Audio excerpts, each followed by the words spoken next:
He's in a coma. I will find Christmas Land, and I will torch the place. I'm gonna make sure this baby never ever meets anyone like Charlie Manx.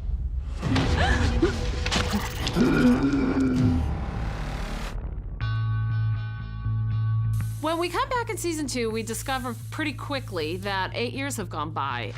Vic was pregnant at the end of season 1, and now she has an 8-year-old child. Vic has settled down to raise her family with Lou, and she hasn't really been able to leave things behind. Who's Charlie Manx? What'd you just say? Though she vanquished him at the end of season 1, he stayed with her.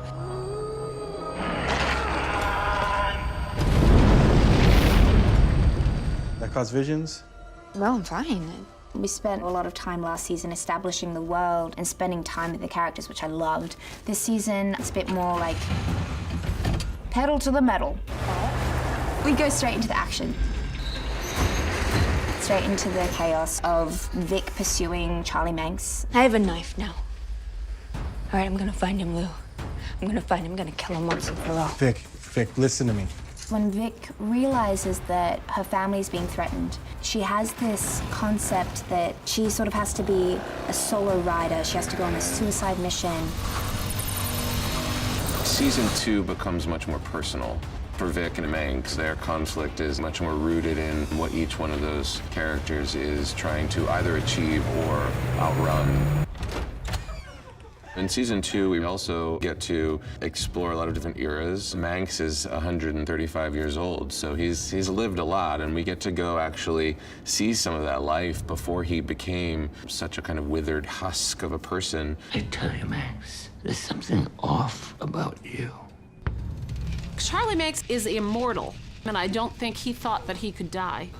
That is important, mostly for him and for Millie, because it has an effect on Christmas Land, and Millie Manx realizes that if something happens to her father, Christmas Land perhaps will not go on without him. If her father's in mortal danger, so is she.